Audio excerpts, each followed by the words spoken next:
नमस्कार दोस्तों, मैं आपको इस वीडियो के माध्यम से सिर्फ इतना बताना चाहता हूँ कि जो छोटे बच्चे होते हैं, छोटे बच्चों को पढ़ाना आसान तो है, लेकिन उसमें जो सबसे बड़ा जो फैक्टर है, सबसे बड़ी जो चीज़ है वो क्या है? वो सबसे बड़ी चीज़ है धैर्य। धैर्य किसको रखना पड़ेगा? धैर्य पालकों को भी रखना पड़ेगा और धैर्य शिक्षक को भी रखना पड़ेगा, तभी जाके हम छोटे बच्चों को कामयाब बना पाएँगे। दिक्कत क्या होती है, सभी बच्चे मतलब जो छोटे बच्चे होते हैं, हो सकता है कि उसका मन ही नहीं है उस समय पढ़ने का और आप उसको पढ़ा रहे हैं क्योंकि आपका पीरियड है। हालाँकि ये आपकी मजबूरी है कि चूँकि पीरियड आपको मिला है वो 40 मिनट का, 45 मिनट का, 50 मिनट का, आपकी मजबूरी है कि आपको पढ़ाना है।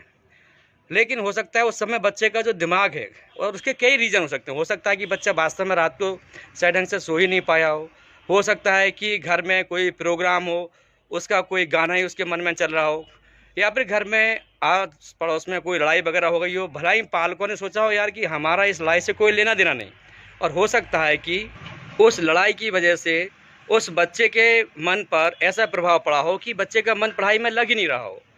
तो ऐसे अनेक कारण हैं कि छोटे बच्चे कई बार जल्दी प्रोग्रेस नहीं कर पाते। तो मैं सभी से निवेदन करना चाहूँगा, शिक्षकों से भी और ख़ासकर पालकों से भी, कि अगर आपका बच्चा, आपको लगता है कि जैसा मैं चाहता था वैसा नहीं पढ़ पा रहा है, तो भी आप घबराएं ना।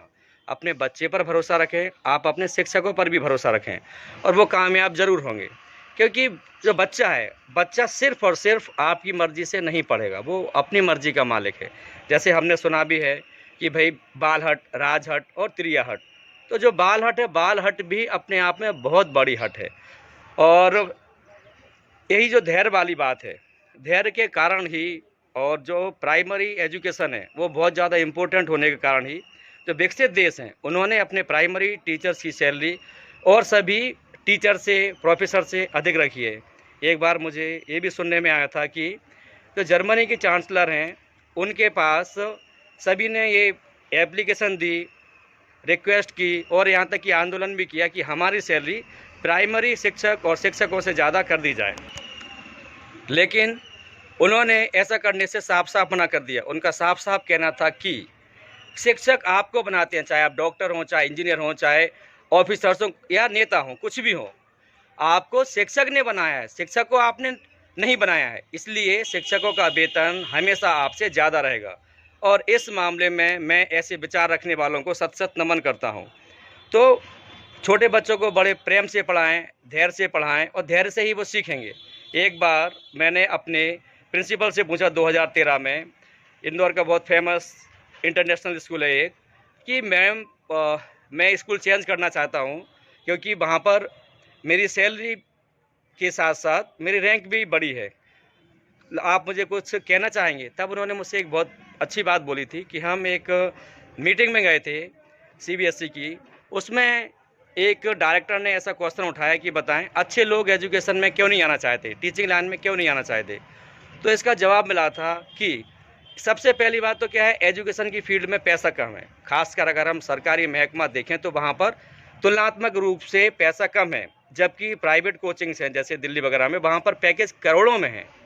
तो उसकी तुलना में सरकारी स्कूल्स में उतना है ही नहीं। अब आप मुझे बताएं, अगर किसी मास्टर को इतने पैसे मिल रहे हैं कि वो उसका घर भी सही ढंग से नहीं चलेगा, तो आप मुझे बताएं वो क्रिएटिव माइंड कहाँ से यूज़ करे, कहाँ से वो लगाए? अब आप कह सकते हैं फिर कोई जॉब क्यों कर रहा है? तो जॉब करने के अनेक रीज़न होते हैं। एक तो है कि भाई सम्मान का जो पद है, शिक्षक का जो काम है वो सम्मान का है। एक तो वो सम्मान के लिए करता है और फिर वो सोचता है कि कुछ नहीं से कुछ तो बेहतर है। तो मैं इस छोटे से वीडियोस के माध्यम से सभी से निवेदन करना चाहूँगा कि जो भी छोटे बच्चों को पढ़ाते हैं, उनका भी उतना ही सम्मान करना चाहिए जो लोग बड़े बच्चों को पढ़ाते हैं। क्यों? क्योंकि अगर छोटे बच्चों का बेस अच्छा है तो यकीन मानिए कि जो बड़े बच्चे हैं, बड़े बच्चों को भविष्य में कोई भी परेशानी नहीं आएगी। तो ऐसा नहीं, अच्छा टीचर छोटे बच्चों को भी पढ़ाना चाहता है, लेकिन चूँकि लोग, समाज उँगली उठाएगा, कई बार ऐसा मुझे लगता है खुद के अनुभव से, तो इसलिए वो छोटे बच्चों को पढ़ाता ही नहीं है।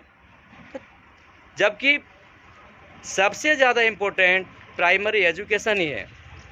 तो छोटे बच्चों के साथ बड़े ही धैर्य से पेश आएँ, चाहे वो पालक हों, चाहे शिक्षक।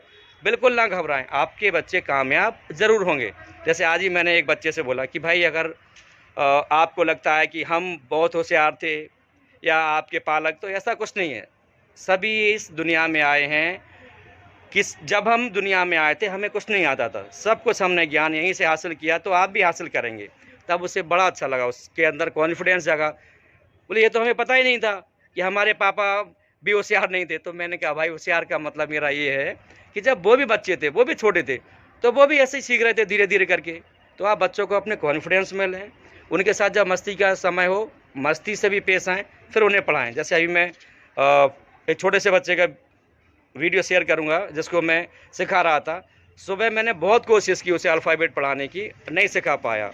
फिर बहुत मेहनत के बाद जब उसका मूड हुआ तब जाके उसने अल्फ़ाबेट बोली और एनिमल्स के साउंड भी उसने बताए। और एक बार तो क्या, वो अपने पेन को ही इंजेक्शन बना के मुझे लगाने के लिए आ गया। तो आइए देखते हैं उस धैर्य का मुझे क्या लाभ मिला और उस बच्चे ने मस्ती के साथ साथ कुछ पढ़ाई भी की या नहीं की। ठीक है दोस्तों, तो आप चाहे पालक हों चाहे शिक्षक हों, अपने बच्चों को थोड़ा सा समय दें, सिर्फ़ और सिर्फ उसे डांटती ना रहें। ठीक है, जब उसका खेलने का मन थोड़ा सा खिला भी दें, उसे प्यार से जब उसका मूड हो तब भी पढ़ाएं। अब आप बोलेंगे भाई उसका मूड कभी नहीं होगा, तो ऐसा नहीं है, आपको प्रयास तो करना पड़ेगा। प्रयास करेंगे तो आपको लाभ भी ज़रूर मिलेगा।